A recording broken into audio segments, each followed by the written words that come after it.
Hi everyone, my name is Georgia Binnendijk, if you don't already know, and today I'm going to be sharing with you my investigative report on an international issue. For my issue, I chose single-use plastic in relation to the climate crisis, and I decided to show it in the form of a visual podcast. I hope you all enjoy and that you learn something, and thank you so much for listening. Good morning, listeners, and welcome back to the Georgia Times Daily Rundown podcast. New stories break every day, and keeping up with current issues and events can become exhausting if you don't know where to start. The Daily Rundown provides all the most relevant facts and information you need to know when it comes to the world's most pressing issues. Today, we're taking a deeper look into the effects of single-use plastic, how it has become an international issue, and its connection to the climate crisis. Single-use plastics, or SUPs, have become one of the most damaging materials in our environment. SUPs and the effects of climate change go hand in hand as the production of plastic creates toxic emissions of greenhouse gases, and the final product becomes pollution in oceans and green spaces. In today's episode, we'll discuss how international and nonprofit organizations, federal governments, corporations, and many other groups are responding to the threat of single-use plastics. We'll break down the laws that have been put in place, the treaties that have been signed, and the steps being taken to work towards a safer and cleaner environment. We'll also take a look at the people or groups that are pushing back against climate change awareness and contributing to the problem. This is the Daily Rundown. Before we break down all the factors surrounding SUPs, here are some alarming statistics. Humans buy about 1 million plastic bottles per minute in total. 500 billion disposable cups are consumed every year. And a full 32% of the 78 million tons of plastic packaging produced annually is left to flow in our oceans, the equivalent of pouring one garbage truck of plastic into the ocean every minute. Now that we understand how harmful SUPs are to the environment and how they are worsening the climate crisis, let's break down all the factors surrounding this international issue. Firstly, let's understand the international laws that have been put in place to fight climate change and the production and negative effects of SUPs. What is an international law?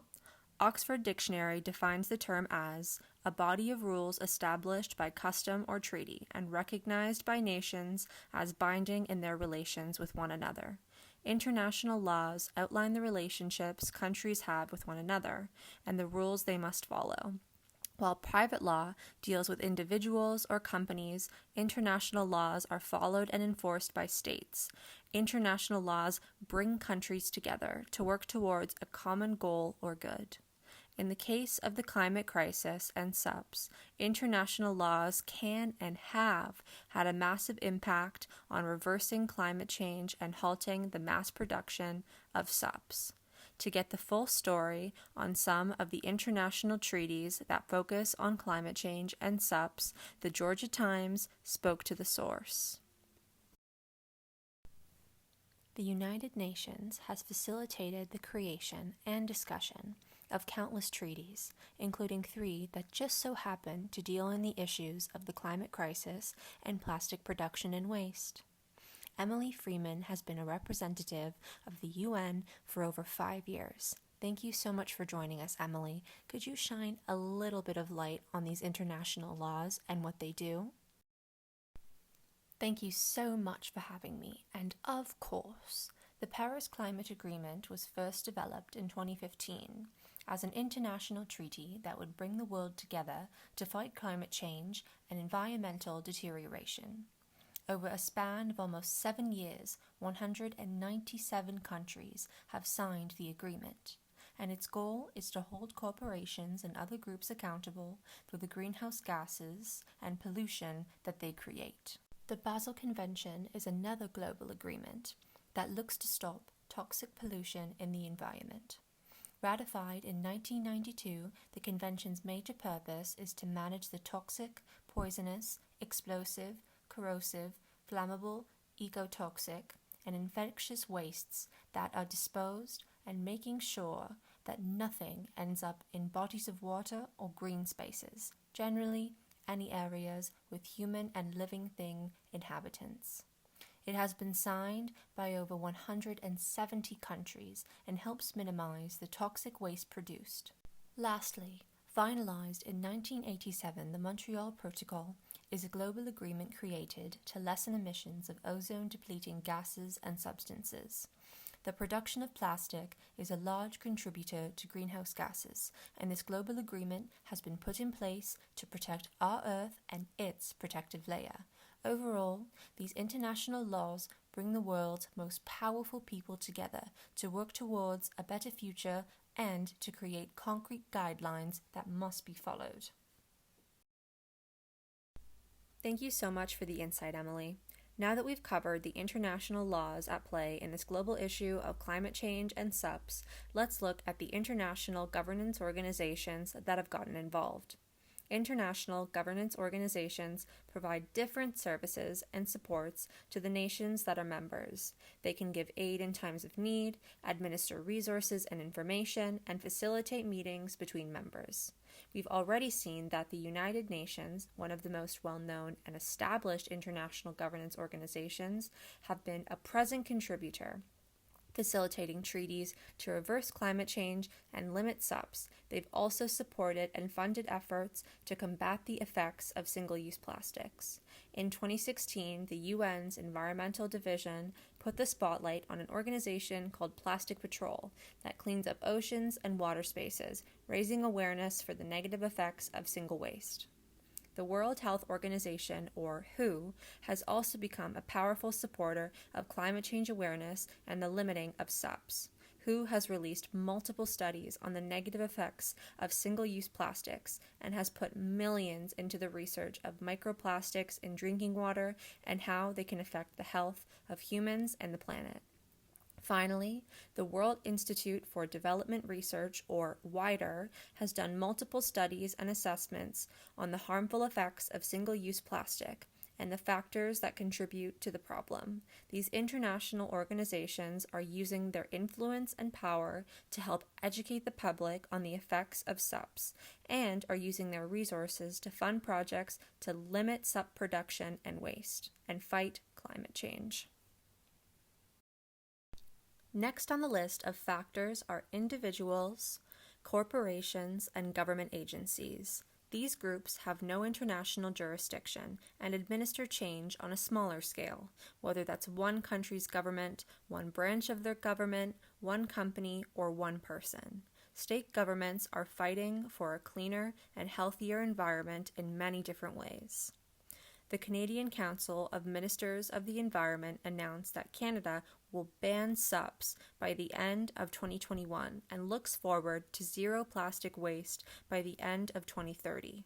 The American Environmental Protection Agency has done massive amounts of research on the negative effects of SUPs and has provided the public with data on the subject. Peru's environmental ministry has fought for restrictions on single-use plastic and have banned single-use plastic bags. The New Plastics Economy Global Committee is a collection of businesses that produce SUPs in an effort to make their products more sustainable and ensure that no products become waste and pollute the environment. These various individuals, corporations, and government agencies are using their power and influence to address an international issue, taking steps and passing laws that will have lasting effects on the future of SUPs and climate change. All of the factors that we've discussed so far either operate within state and international law or are wealthy organizations sponsored by Fortune 500 companies. However, any movement starts with everyday people. There are countless nonprofit and non-governmental organizations, also known as NGOs, that are dedicating their time and their lives to halting the effects of climate change and ending the mass production of SUPs. What's an NGO, you ask? These organizations are described as non-profit groups that function independently of any government. NGOs, sometimes called civil societies, are organized on community, national, and international levels to serve a social or political goal such as humanitarian causes or the environment. Based in Hong Kong, EcoDrive is an NGO raising awareness for the negative and dangerous effects of SUPs. EcoDrive runs community cleanups and outreach programs working towards a cleaner and more educated world. The second NGO, International Women Association KEP, is a Swiss-based organization, and their mission is to collect and recycle plastic bags to eliminate plastic waste and recycle them into new products. Plastic Pollution Coalition, the final NGO, has a global following of more than 1,000 businesses and organizations all working together for an earth free of plastic pollution. They share resources and organize petitions to push governments in the direction of change. There are countless more NGOs fighting for a better world, and the 3 organizations mentioned are just examples of all the impactful work that can be done outside of government jurisdiction and without the funds of a Fortune 500 company. Nonprofit organizations and advocacy groups are also fighting for progress, which are collectives of people that come together over a common issue. When someone advocates for a cause, they are fighting for it and they're raising awareness for others. Some of the most notable nonprofits and advocacy groups include Greenpeace, who have been raising awareness and sharing resources for all environmental issues, including climate change and the threat of single-use plastic since 1971. The second nonprofit, Plastic Change, is an organization that combats SUPs and the pollution they create in oceans. Their mission is to reduce SUPs, and they have partnered with companies like Carlsberg to fund their initiatives and change the production of single-use items at the source. The Social Plastic Recycling Foundation is the third nonprofit organization, and their goal is to reduce the SUP found in oceans and educate the public on how they can reduce their consumption of plastic. All of these organizations are bringing people together to raise awareness and create change for a cleaner and healthier planet. One large contributing factor to the issue of climate change and SUPs are the people and groups that oppose it. With any international issue, there are many different opinions, and this is no exception. Climate change has caused many divides in politics and within the general public, as not all believe it to be a real or threatening issue. The United States, a global superpower, pulled out of the Paris Climate Agreement in 2017, making them one of only 5 countries to not be a part of the agreement. Compared to every country on Earth, the United States is the largest producer of plastic waste yearly per capita. Former President Donald Trump declared climate change to be a, quote, hoax, and halted many American projects fighting the international issue. Large corporations are also arguing against the research and negative effects of SUPs and climate change. Brands like Coca-Cola and Nestle have done little to change their levels of plastic production and claim that the material is essential to their business. Climate change deniers are also a group that publicly oppose efforts to halt climate change and the production of SUPs. From conspiracy theories to untrue data, even some world leaders such as American President Donald Trump and Brazilian President Jair Bolsonaro have publicly downplayed the threat and effects of climate change. All of these individuals and groups have spoken publicly or have publicly acted in a way that diminishes the threat in climate change in SUPs. One factor that is sometimes overlooked in the issue of climate change and SUPs, and will be the last thing we cover today, is globalization. Globalization is an international concept that is defined by Oxford Dictionary as the process by which businesses or other organizations develop international influence, or start operating on an international scale.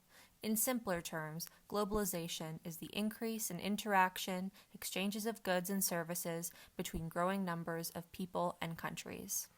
In the case of climate change and SUPs, with larger demands from consumers and more consumption, the amount of plastic produced and greenhouse gases emitted has risen steadily. More people need water, so more people buy plastic water bottles. More people go to the grocery store, so more people use plastic bags. As populations and demands grow, so do the amounts of SUPs in our environment. Globalization has created consumption around the world, and with that comes toxic gas emissions and plastic waste. And with that, we're done today's breakdown. Let's review what we've covered. The issue: climate change and the threat of single-use plastics. The factors: there have been several treaties put in place to create international laws and regulations that fight and reduce the effects of climate change and SUPs. Many international governance organizations have stepped in to facilitate change, such as the United Nations. Various government agencies are pushing for laws within their countries that combat climate change and plastic pollution. International, non-governmental organizations are spreading awareness and organizing missions to create a cleaner Earth. Non-profit organizations are also joining the fight against SUPs and climate change. Progress in limiting climate change and the production of SUPs has been halted by the United States, large corporations, and climate change deniers. And lastly, globalization is increasing the demand for SUPs and creating more greenhouse gases. Before we let you go, here's a bonus segment. What's next on the agenda for fighting climate change and single-use plastics? Many countries and organizations have suggested a global treaty that focuses strictly on single-use plastic management. Zach Goldsmith, Minister for the Environment in the United Kingdom, has shown his support for the idea, claiming that it is necessary and deals with an issue that must be tackled. A global treaty facilitated by the United Nations is critical because it would simplify the laws regarding SUP production and waste management, forcing corporations, no matter where they operate from, to take accountability and regulate the waste that they create. Thank you so much for listening to the Daily Rundown podcast. We hope you enjoyed today's issue breakdown. Find us on social media and have a great rest of your day. Thanks for listening.